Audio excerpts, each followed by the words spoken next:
todos lo hemos podido interpretar.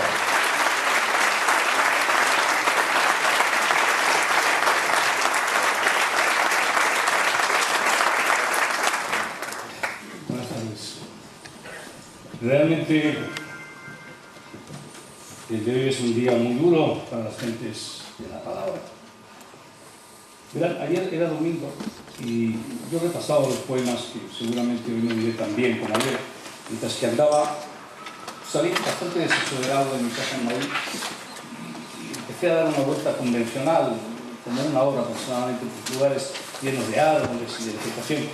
He pasado los poemas, Si está en la Mancha, pasaba aquel liviano y mortal vestido de Félix Grande, una y otra vez.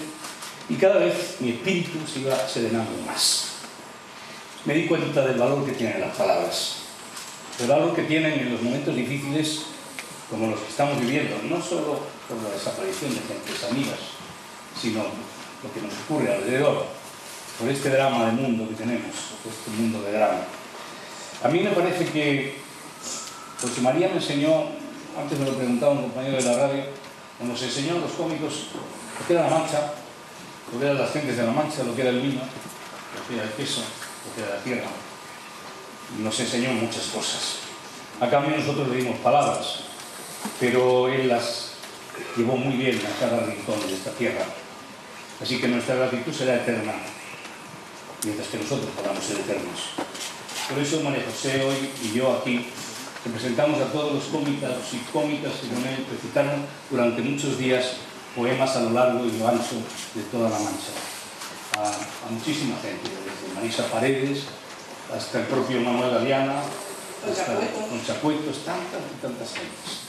Por eso le cedo la palabra ahora a ella, María José, para que diga breves semblanzas, si quiera, José María, porque yo ayer estuve bastante con aquel paseo que terminó muy tranquilo llegando a mi casa. Creo que él estaba conmigo ayer por la tarde recitando estos poemas que hoy volveré a recitar.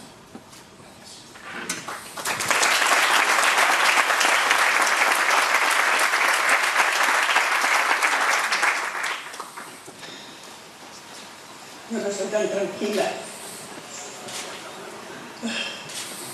Sí, mi patacita sí me pone más serena. Para mí, la verdad es que la poesía recitada la vincularé siempre a José María, porque nunca había recitado. Yo había hecho mucho teatro clásico y de repente me encontré con que tenía que hacer un recital por primera vez en mi vida, enfrentarme a eso. Recitar no es lo mismo que decir un monólogo en una función de teatro. Y además tampoco tuve tiempo de ensayar, sustituí a María Fernanda Bacón en el Escorial. Y bueno, menos mal que estaba mi amigo Emilio, mi amigo Agustín González. Pero José María inmediatamente me dio una paz y una tranquilidad. Me convenció de que no hacía falta, que no tenía por qué ensayar, si yo era una actriz. Y además lo podía hacer muy bien. Y, bueno, finalmente lo hice como pude y supe. Pero me lo pasé tan bien. Él me transmitió que lejos de asustarme frente a esto, que iba a encontrar el gusto enseguida, y así ha sido, y así fue. Y era una de las personas más apasionadas que he conocido respecto de la poesía. Y como soy un amante de la poesía y adoro el verso, pues inmediatamente se produjo una corriente de amistad como ya lo veía con mis compañeros. He hecho cantidad de cosas con él y eso quisiera que él estuviera aquí para tranquilizarnos.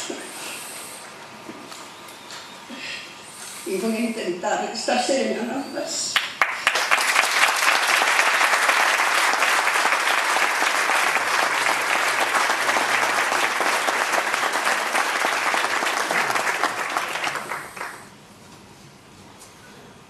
Este poema es de Sagrario Torres, una gran poetisa manchega, seleccionado por José María, por supuesto, y grabado por María Fernanda Bacón. Se llama Se me nota el amor. Se me nota el amor como los senos, como el vientre redondo a la gestante y al pálido por dentro la punzante enfermedad. Como alza sus serenos perfiles la alta torre de ansias llenos, se me nota el amor. Como el constante arrojo y miel van por el semblante del soldado que lucha, así de plenos vibran de amor mis senos. Se me nota como el poro a la tierra, el dilatado azul sin fin del mar, la pluma al ave y el retoño que por la planta brota. En este pecho mío enamorada, enamorado, nada que no sea amor, nada me cabe.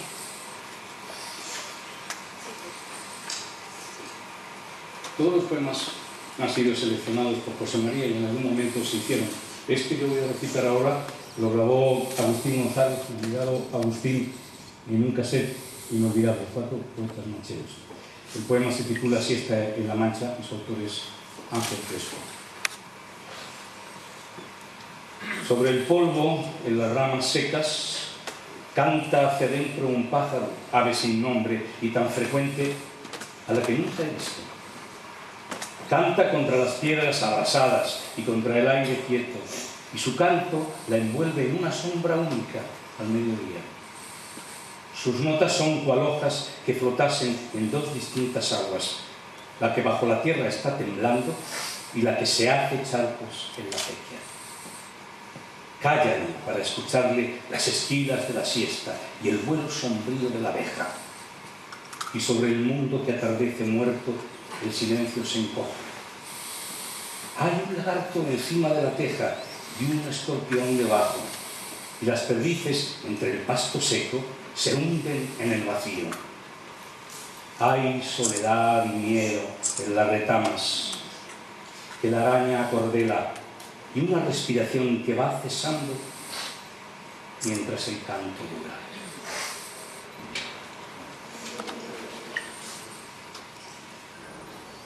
Ahora voy a leer un artículo seleccionado por el autor y recitado por José María Manuel Juliá. Se titula Niebla. A pesar de que se han escrito tantas definiciones sobre la poesía y de que ninguna me satisfacía, ayer sentí una en mi cuerpo, arriba, en la cúspide del valle de Alcudia, allá en donde el puerto de Niebla guarda la gran llanura y pueden, por tanto, descansar las encinas de los vientos del sur. Venía de viaje, llovía suave. Era un ligero chirimiri que me acompañaba desde Las Vegas de Córdoba. Al llegar a Montoro y a las oscuras montañas de Sierra Madrona, la lluvia más intensa golpeaba en los cristales del automóvil, casi al ritmo de la marcha turca de Mozart que sonaba en la radio. El paisaje acogía esa lluvia con destreza y silencio. Las montañas danzaban por el agua, parecían agradecer a los cielos la sumisión de su vieja sequedad a las entrañas de las nubes.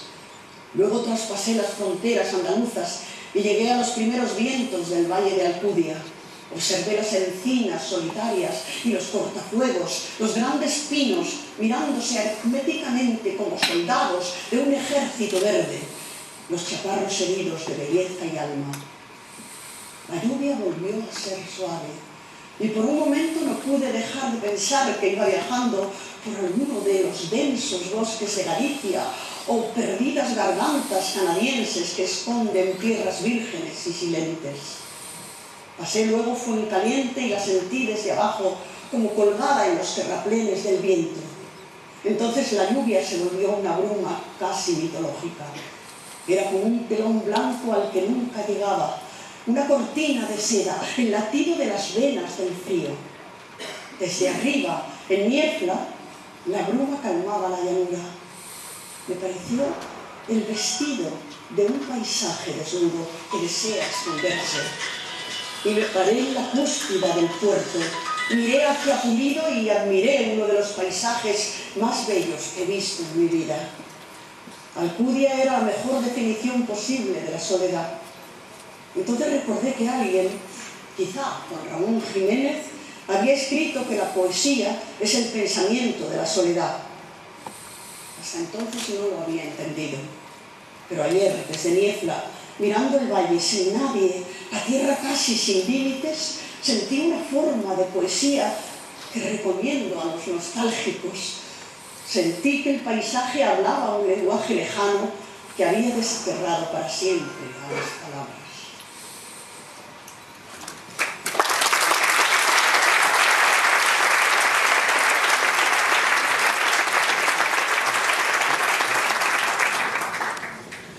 Este poema lo recitaba José María en sus últimos tiempos, en sus últimos recitales. Y era de un gran amigo de los dos, que también se marchó unos días después, de Félix Grande. Qué mes tan maldito. El poema se llama Aquel liviano e inmortal destino. Aquel liviano e inmortal vestido que con mis manos resurrectas yo arrugaba feliz contra tu carne, guárdalo para siempre en la penumbra de tus baúles, donde nadie pueda verlo, tocarlo, olerlo nadie, excepto el tiempo que nos aniquila. Guarda el vestido aquel, por Dios, consérvalo. Caerán a nuestros pies como pájaros muertos nuestra alegría y nuestra juventud. La renuncia y los años darán con todo en la ruina, pero el vestido aquel que duele, aquella cosa incomparable, el cuenco aquel de tu calor y de tu olor, que dure mucho, que nos sobreviva. Guarda el vestido aquel, por Dios, consérvalo. Y que cuando tus deudos hurguen entre las sombras apasionadas y oscuras de tu vida, nada comprendan de esa tela perpleja, todo lo ignoren de esa cosa suave, agazapada, y que solo una especie de nostalgia increíble, sin nombre ya y sin nadie y sin sitio, y este poema clandestino y maltrecho, cuenten lo que allí había en el trapo sagrado.